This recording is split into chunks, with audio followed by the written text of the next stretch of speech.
안녕하세요. 콘스탄트 김의 티스와 함께 돈 버는 아카데미. 이번 시간에는요, 요새 핫한 주제인 것 같습니다. 돈 버는 절세, 전 국민 과세 시대, 부가가치세 인상 움직임에 대한 말씀을 나눠보도록 하겠습니다.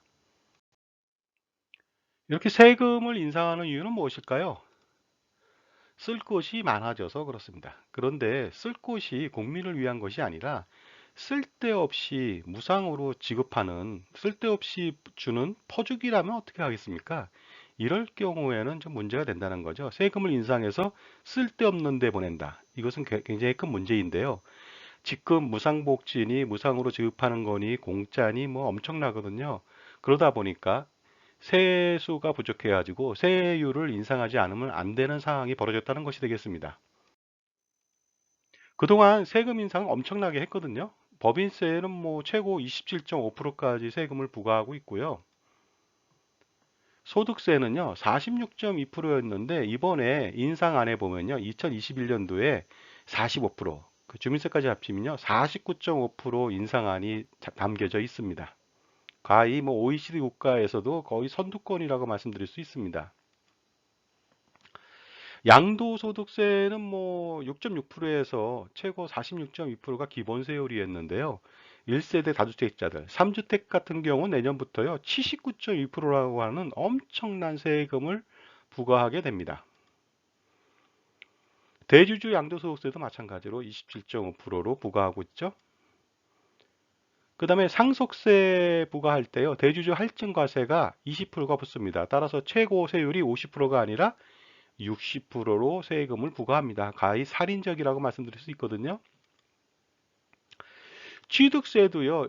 다주택자가 증여를 하거나 아니면 뭐 다주택자가 취득을 하는 경우 최고 12%까지 부과를 하고 있습니다. 그 다음에 주식 양도소득세도 과세를 하겠다고 하고 있고요.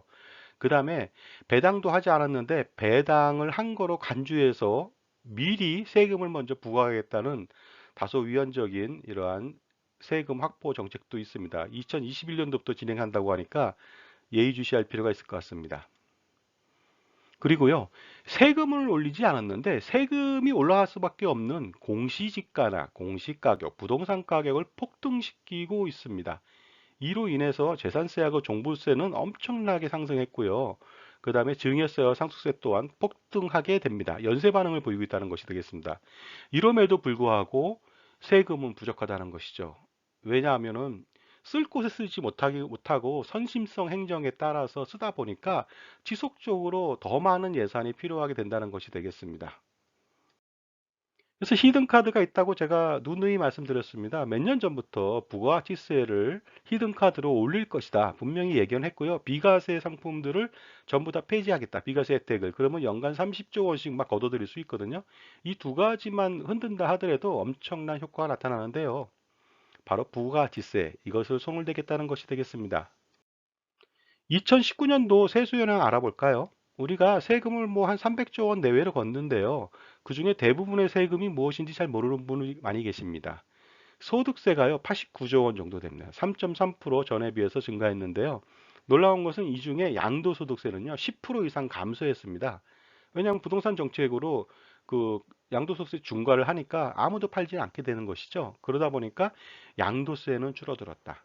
그리고 그 일반 소득세율을 높였잖아요. 높이니까 당연히 착시 현상처럼 처음에는 이렇게 올라간다는 거죠. 그래서 89조 원으로 전체적으로 3.3% 증가했습니다.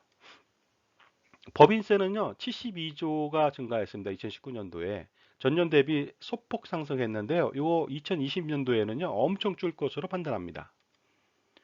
부가가치세, 사람들이 이제 생활할 때 뭐 물건을 사거나 그럴 때 쓰는 돈이 되겠죠. 소비세라고 말씀드릴 수 있는데 71조나 됩니다. 그래서 이 소득세, 법인세, 부가가치세가 3대 주요한 세원이 되고 있습니다. 증여세도 많이 올랐습니다. 14.3%.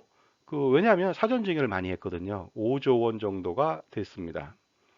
상속세는 마음대로 뭐 사람이 죽고 사는 건 아니다 보니까요. 물론 이제 올랐죠. 11.4% 3조 원으로 올랐습니다.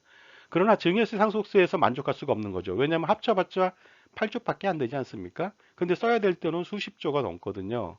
그러니까 당연히 세율을 올릴 수밖에 없겠죠. 종부세를 그래서 올렸습니다.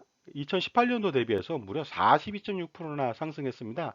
3조 원이 거졌다는 거죠. 근데 이것은요, 2022년도에 또다시 50% 이상의 폭등을 확실히 예견하고 있습니다. 그 토탈 303조 원 정도 거쳤습니다. 그래서 3% 정도 상승을 했거든요. 그러나 2020년도에는 떨어질 것으로 판단합니다. 다 이유가 있죠. 각국의 부가가치세를 또 평가해서 거기에 맞춰서 우리도 올리겠다는 어떤 움직임을 보일 것으로 좀 판단합니다. 독일은요, 19% 정도 되거든요. 프랑스는 20%고요. 영국은 20%입니다. 그 다음에 OECD 평균은 19.6%고요. 유럽 연합만 보면 22% 정도 되거든요. 거기에 비해서 우리는 얼마죠? 10%라는 거죠. 1977년도 부가가치세가 시행된 이래로 한 번도 올린 적 없습니다. 그러니까 OECD 국가, 유럽연합에 비해서 낮다. 그러니까 더 올려도 된다. 하는 논리를 가지고서 접근할 텐데요. 이것은 굉장히 위험한 발상입니다. 그 타국의 어떤 조세 정책하고 그다음에 복지 정책하고 이런 것들을 같이 비교해야 된다는 것이 되겠습니다. 부가가치세를 만약에 인상한다면은요, 이것은 뭐 손 안 대고 코 푸는 방식이 됩니다. 조금만 올려도요, 그 뭐랄까 정치가들이 선입서 행정을 충분히 할 수가 있습니다. 예를 들어서 2019년도 71조 거쳤는데요. 만약에 20%만 상승시킨다. 그러면 10%에서 12%거든요. 얼마 안 올린 것 같지 않습니까? 하지만 세수는요, 그대로라면 14조가 추가됩니다. 이 정도면은 아무나 정치할 수 있습니다. 만약에 50% 올릴 수도 있겠죠, 5%. 그러면요, 무려 36조 원이라고 하는 실탄이 그것도 매년 가지고 있다는 것이 되겠습니다. 얼마나 큰 무기가 될까요? 대신 국민은 뭐 나가 떨어지는 거죠. 만약에 7% 올렸다, 70%. 그렇게 된다면 뭐 상상을 초월합니다. 50조가 추가적으로 계속 붙게 되겠죠. 물론 50조가 다 붙지는 않을 겁니다. 왜냐하면 세금 무서워서 소비가 완전히 위축될 것으로 판단하거든요. 왜냐하면요, 자꾸만 세금을 올리고 기업을 뭐 예를 들어서 뭐 투자 촉진을 방해하고 그다음에 기업 투자 환경, 경영 환경을 무시해 버린다면은 그 사람들이 일탈된 모습을 보여야 되겠죠. 따라서 보시게 되면요, 법인세 올리고 법인에 대한 각종 그 제재 조치가 많다 보니까요. 그리고 무슨 뭐 주 52시간 근무제라든가 최저임금 높인다든가 기타 등등 여러 가지 제재 사항이 많다 보니까 법인세가 2020년도에요. 8조 원 정도 급감할 것으로 예상한다는 거죠. 이렇게 무턱대고 올린다고 해서 세수가 증가하지 않는다는 것을 바로 반증하고 있습니다. 부가세 만약에 올린다. 그런데 뜻대로 뭐 많이 받을 수는 없을 것 같아요. 왜냐하면 부가세를 올리면요. 그 부가세가 줄어들 수 있습니다. 오히려. 왜냐하면 사람들이 뭐라고 할까? 소비를 안 할 수 있거든요. 소비를 안 한다. 그렇게 되면 문제가 뭐냐 이거죠. 그랬을 때는 소비 절벽이 일어난다. 결과적으로 경제 악순환을 완벽하게 초래할 수가 있는 가장 큰 리스크가 될 수 있다는 것이 되겠습니다. 그리고요, 그 와중에도 소비 절벽 와중에도 소비하시는 분들은 굉장히 큰 부담을 가지고 국민들이 모두가 부담을 가지고서 세금에 임해야 된다는 가장 큰 문제가 발생할 수밖에 없을 것 같습니다. 세수 부족의 의미는 무엇일까요? 우리가 뭐 기본적으로 알고 있잖아요. 세수가 부족하면요, 공공 서비스의 질이 하락합니다. 치안이나 국방이나 각종 사회 간접 자본이나 이런 것들을 제대로 집행할 수가 없겠죠. 그로 인해서 국민의 삶은 점점 궁핍해지고요, 핍박받을 수 있고 불안해질 수밖에 없다는 것이 되겠습니다. 바로 이런 것들이 위정자들이 제대로 그 재정 정책을 써야 되고 세금 정책을 써야 된다는 그런 이유가 될 수가 있습니다. 세금을 올리면요, 어떤 일이 벌어질까요? 한번 실적을 보고 말씀 나누도록 하겠습니다. 2017년도에서 2018년도까지요, 세금을 올렸습니다. 그래서 반짝하고 세수가 증가하네요. 265조에서 293조로 뛰었습니다. 그리고요, 그 다음에 2019년도에는 소폭으로 감소했습니다. 조금.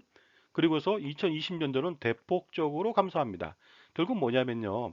세율을 올리면 일정 수준까지는 세수가 늘어나지만은 일정 수준 임계점을 지나서면은 오히려 세수가 떨어진다는 그런 이론이 있는데 그 레포 곡선이거든요. 그 이론을 정확하게 실증적으로 반영하고 있는 자료라고 보면 되겠습니다. 따라서 세율을 올리는 건 아무나 올릴 수 있습니다. 그러나 금방 그 어느 정도 그 세금을 확보할 수는 있으나 그 뒤는 전혀 세금을 확보할 수 없다는 그런 이치를 깨달아야 된다는 것이죠. 레포 곡선의 의미가 바로 그런 것입니다. 뭐냐면요. 조세 수입하고 세율의 상관관계였거든요. 그 보시게 되면요. 세율을 올리면은 조세 수입이 점점 늘어납니다. 그러나 일정 시점에 이게 이제 임계점인데요. 임계점을 도달하면요. 세율이 높일수록 세수는 점점 감소하는 종 모양의 형태를 가진다는 것이 되겠습니다. 그래서 무조건 올리면 안 되고요. 일정 수준까지 그런 국민 경제의 어떤 선순환을 진행할 수 있는 수준까지만 올려놓으면 저절로 조세가 늘어나는데 그 이상을 초과해버리면 오히려 세금의 역효과 구간이 나타난다는 것이 되겠습니다. 이 점을 반드시 아셔야 되는데요.